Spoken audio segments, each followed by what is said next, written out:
Welcome back to this evening's entertainment banter. My name is the one and only Joel. And I'm Matt. There's more Matts out there. That's why he didn't say the one and only. That's true. There's a lot of Matts out there. Anyways, so tonight we're gonna get back onto weird subjects and entertaining subjects. I think all of them are entertaining, but yeah, we're gonna get back to our bitchy selves. Bitchy selves. Yeah, that's fair. So we are going to talk about Hollywood's new gimmick. Hollywood's new gimmick. Matt, can you explain to Nick about Hollywood's new gimmick? Sure, no problem. And all our other avid listeners. No, we are getting more listeners. We are. We got like I think 4 now. Yeah, thanks, 4, Janice. 5. So go on. No, in all seriousness, we were talking about in previous pods like the gimmicks of Hollywood, and we can go back maybe a year or two, and we were talking about how like the new gimmick was remaking movies without remaking them, and what we meant by that was like the Jurassic franchise, for example, Jurassic Park. We had Jurassic Park, Jurassic Lost World, and then Jurassic Park 3. I don't even know what that one was called. No one talks about it. Yeah, but then there was like a new one, like with Chris Pratt and all those guys. But again, it's a big park. It's a park. Same thing happens. It's working great, and crap happens, and dinosaurs eat people. The second one, Chris Pratt, again, the dinosaurs leave the island, escape, and they're on mainland, and they're attacking the mainland, just like in Lost World. And then people then compared, Star Wars The Force Awakens with The New Hope, where it's like, oh no, so they got to fly and destroy a Death Star again, and blah, blah, blah, that kind of thing. So the gimmick back then was, they're just rebooting movies and changing it just enough so it looks like it's a different movie, but it's really the same plot.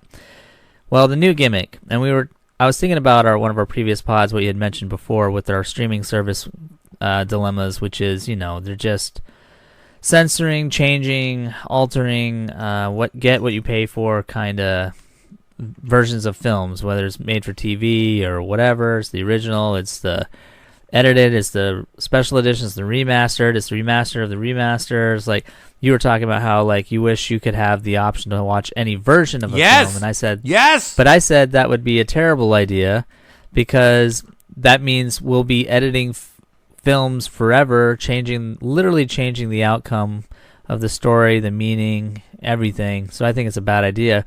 But what I started to notice, and it's just so easy. Disney makes it so easy. But, they're trying to clean house at Lucasfilm with Chapek in charge. And I mean, I don't know if Iger's still pulling his little puppet strings or not. I don't know if he's just the new face, trying to make Disney look better.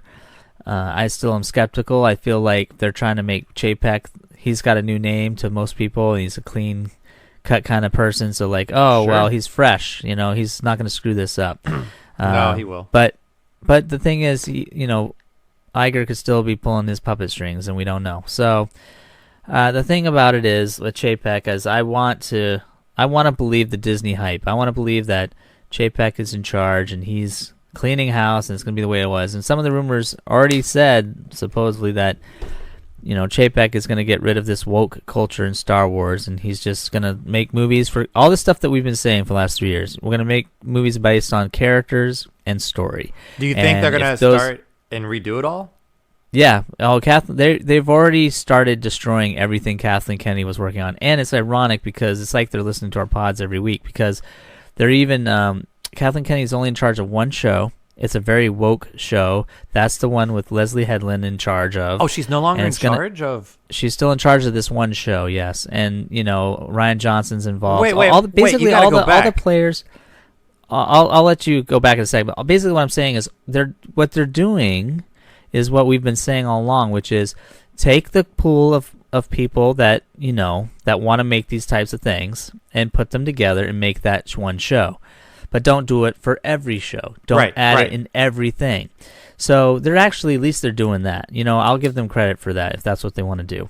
I'm pretty sure that show's going to have some serious low ratings on Disney Plus. I mean, however you watch it, But at least it's not going to be spread out in theory to the whole course of the universe because of Dave Filoni and Favreau and all those guys. Well, and Chapek supposedly, and Lucasfilm, even George Lucas is involved. So, maybe the rest of the Star Wars is going to get better. But that's not what we're talking about today. What we're talking about today is the new gimmick in Hollywood. So there is a reason why I brought all this stuff up. Can you just answer one thing? Okay, go ahead. When did Kathleen Kennedy get fired or reassigned? She's not fired, but her creative decision-making power has been obliterated. Like, when did that happen? Chapek.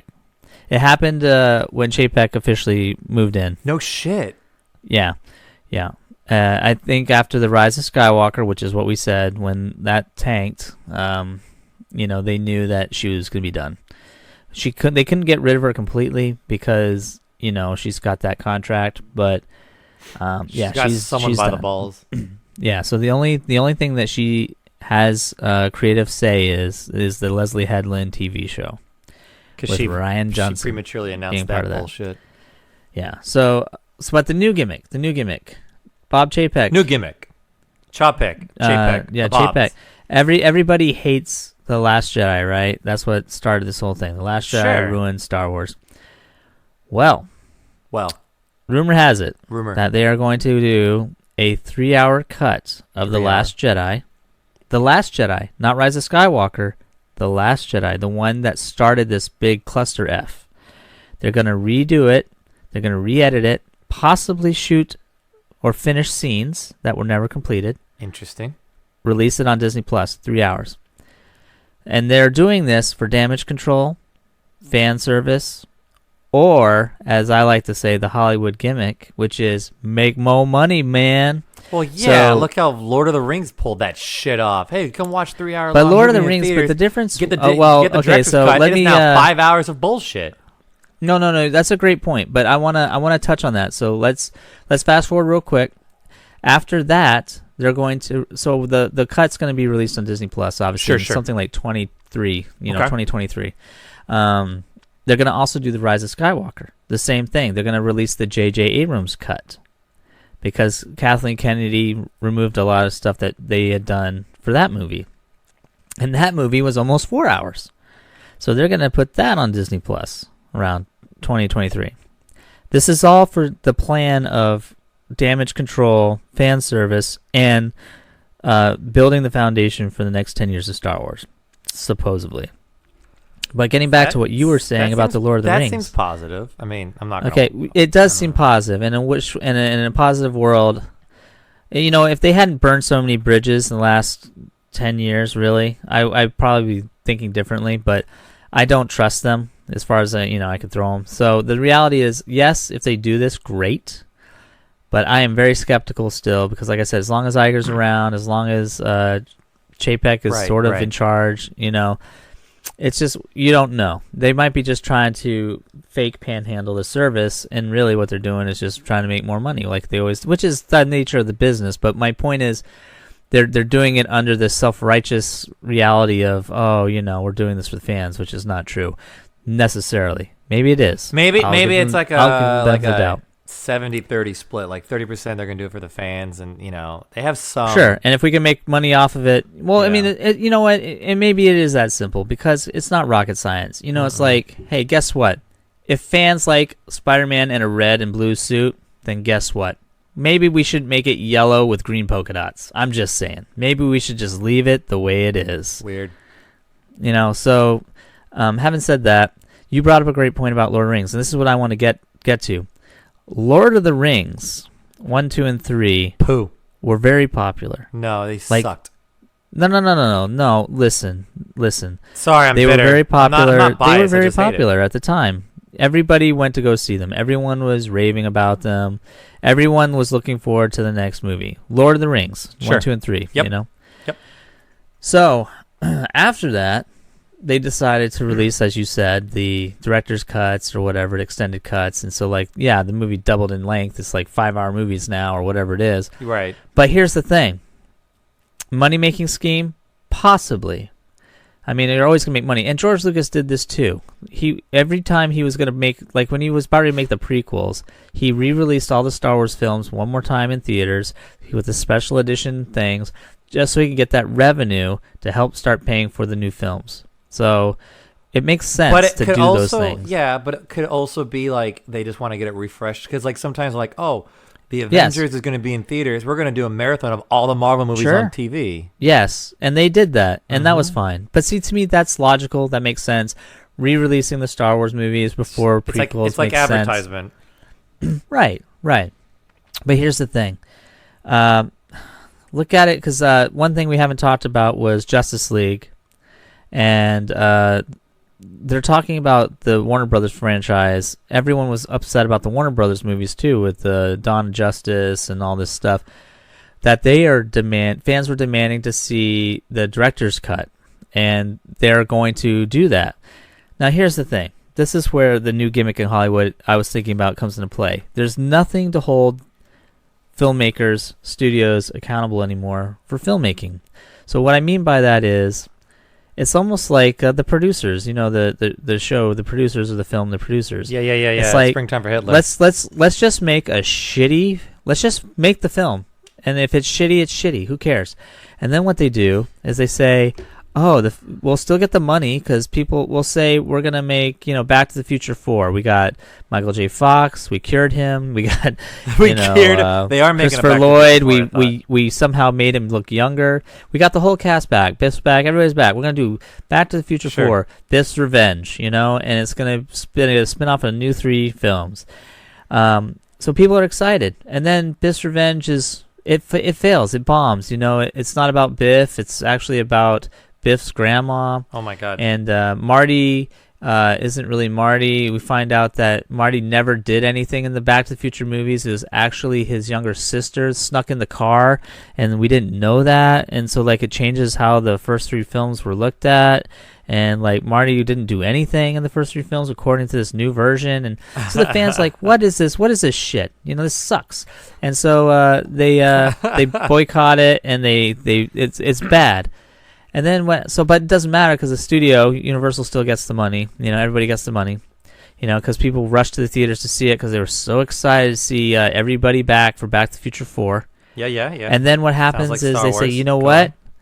Why don't we, a couple years later, why don't we release the film with new scenes, better editing, and for our streaming service, so people are forced to see it on a streaming service.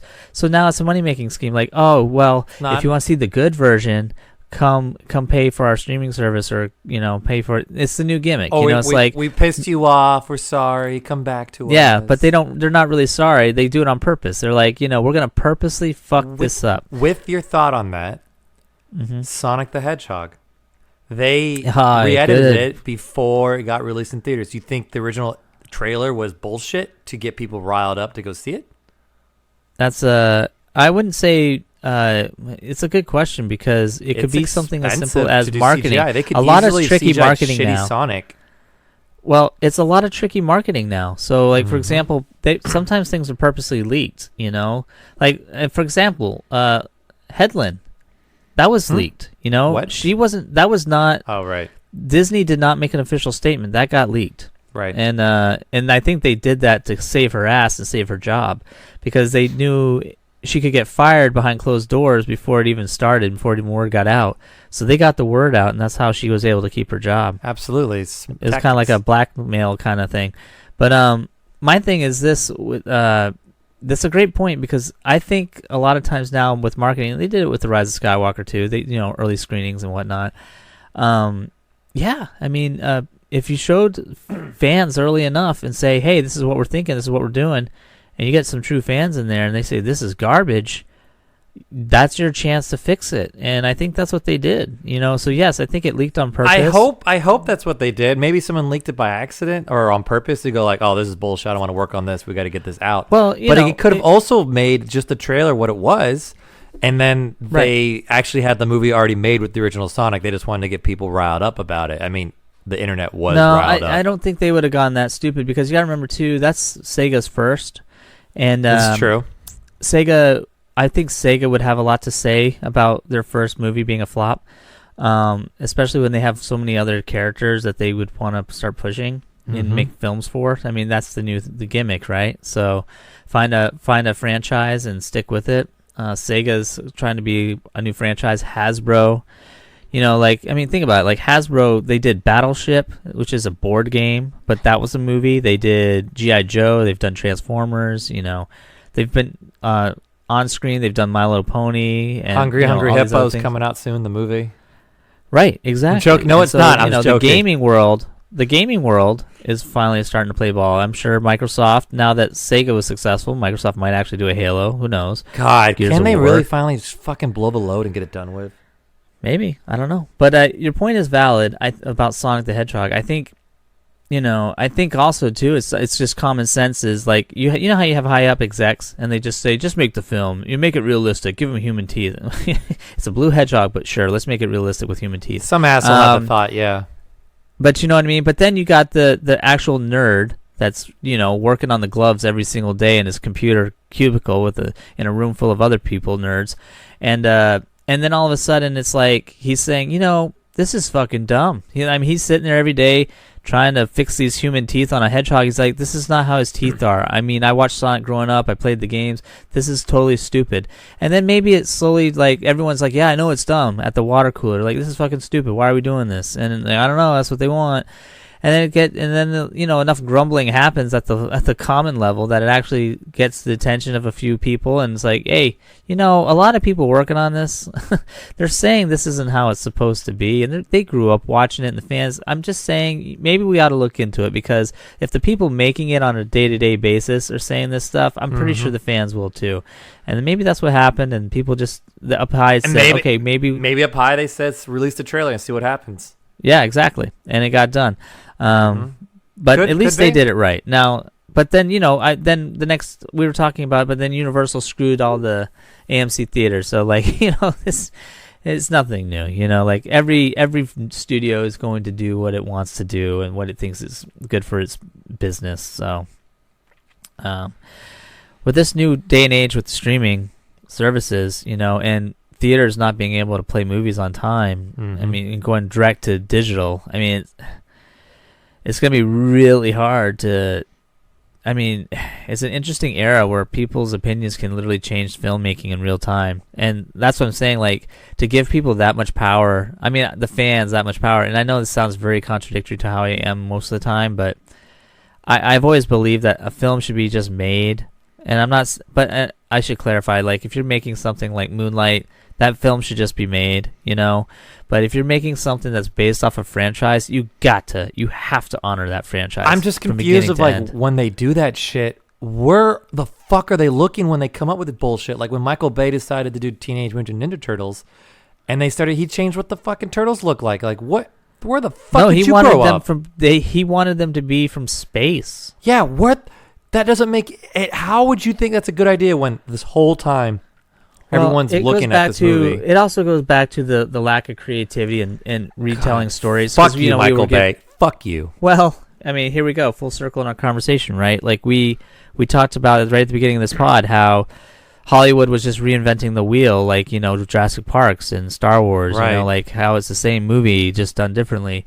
So Hollywood's always trying to change things to make it fresh and new, and that's been the recipe for years. Like, well, we've had little baby turtles, we've had geriatric turtles, so now we need a big, strong steroid turtles. It's like, so they always are changing the concept slightly so that it's a version we haven't really seen before. But even they kind of take it to extremes. That's the problem. But to change it to change it to something like from outer space, that's just dumb. It's just dumb. That's not the story. You have to honor the story. And so if you can't come up with a creative alternative without changing the main story arc, then you shouldn't be doing it. It's that simple. You just shouldn't be doing it. If you wanted something ways from outer to start space, a Ninja Turtle do story, Hungry Hippos. Yeah, that blows my... I don't know. I think of Jumanji at that point. Oh I'm my God, like, Jumanji. Like a kind of Jumanji-ish film. I don't know. Right. But, so what do you think, Joel? Do you think Hollywood is now purposely just going to make shitty films because they're thinking, who cares? We'll just do a director's cut later and we'll make it 3 hours long. Or who cares? We'll release 9 versions of the film. We'll release the, the conservative version. We'll release the liberal version. We'll release the animated version. We'll release the I don't even know, like 3D version. I'm 6 one way and half a dozen the other.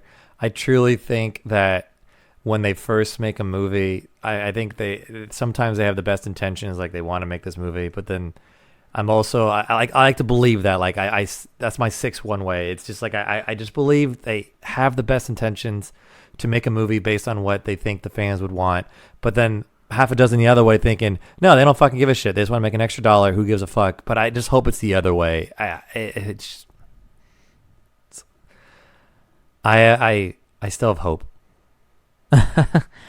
Well, I mean, the one thing that will always stay consistent is that mighty dollar, like, so it's not mighty. Well, not right now, but I mean, if Disney wants to keep, you call them boomers, call them whatever the hell you want. They're not boomers. They're actually Generation X, but, if you want to keep their money, you gotta cater to them. It's that simple. It's like, and if you want to cater to their children, you gotta cater to them. That's how it works. I'm not gonna go see something.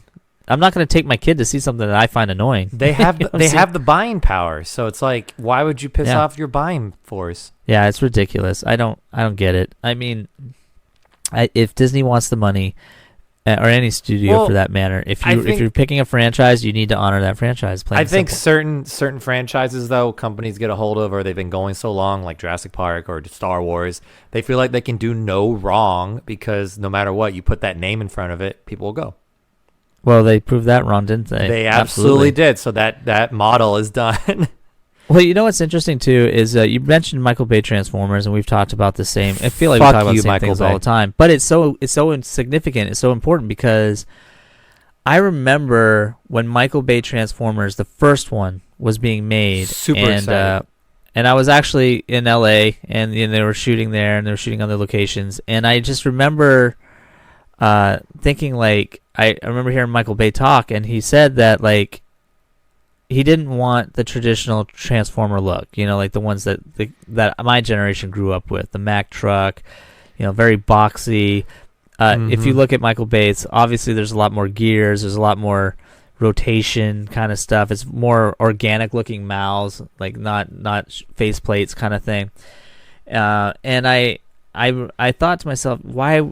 Because they mocked it. There was even there was a thing floating around online at the time. This is back before like YouTube was a thing or a real thing. It was still pretty new, and it was like a CGI test of Optimus Prime as an original. And I remember reading it and said, "See, this is why it's dumb. It will never work. It doesn't look good." And I was like, actually, I think it does look good. And I got really annoyed by that because I'm like, you could make this look really good. And I said numerous times, like, you can put it in the 80s, that way the technology that the robots are bringing is even way more advanced. Because back in the 80s, our technology was just starting out to be really advanced. We were just touching the surface on things. Right. But ironically, 5 franchises later, and the Transformers series, it did make money. It catered to a certain group of individuals, but it made money every time it went to box office. But I can tell you, after the second one hit, I remember, like, with Ghetto Formers, and like it started going downhill from there for me. Like, so like by the time you were at Transformers 5, I don't even know how many. Oh my God, what? 5? I think there was Transformers 5 at that point. And so like by then I was just like, you know what? I have no desire. Like every film that came out, I lost interest in it because it just became more and more ridiculous. And they started making like Transformer morphers and stuff instead of transforming characters. But the point I'm making is, after 5 Transformer movies, what do? They make a Bumblebee movie, and that is taking place in the 80s. Yep. Bumblebee is a Volkswagen Bug. Yep. And at the very end of the movie, Optimus Prime shows up, and he's the same boring Mack truck that they said would not sell. Yep. They catered back to the fans. Isn't that interesting? Because that was probably the best Transformer movie I've ever seen. Yeah, and it was the most humanistic, which is what I liked. Right. I knew when they were going to make Transformers well is because, like, before they even released the movie, there was a car commercial, a Citroen car commercial of this the Citron transformed into a robot. Yes, I remember that. Danced and then flipped right back into the car. And I looked at my friend and goes, "They're making a Transformers movie." And lo and behold, 6 months later, the trailer dropped. Oh yeah, for sure, absolutely. And well, the other thing too, I'll say about the Bumblebee movie is they also started that movie with Cybertron, and all of the Transformers that everybody wanted to see in their original forms and styles were there. Mm-hmm. So it's ironic how like it wasn't cool enough when they like. It's just the irony, call it the arrogance of Hollywood, or whatever you want. It's almost like we tried it your way, now try it our way. You know. Well, it's almost like they say. Well, it's almost like your way. It's like Hollywood says, "What you grew up with sucks. You suck." The thing is, when it's that far, we're better. We're gonna make it different. Well, we're gonna make it better, and then it bombs, and then all of a sudden, like, oh wait, you know what? We're just kidding. We're gonna try it your way, and then it makes money. That's the thing. It's almost like damage control, like you said, but at the same time, it's sometimes too little, too late. Like the Bumblebee movie didn't do as well, but it was the better movie because people were already done with it. They're like, what's more is there to explore? For all of you that are listening, the lead was a female, and we liked the film. So there you go. We're not women haters. On that note. Yes, on that note, thank you for listening to Entertainment Banter. Keep an eye on Hollywood. Oh, I thought you were going to final thoughts, but go on, yeah. Oh, I thought that was it. You made it sound like that was it. No. Final thought. Okay.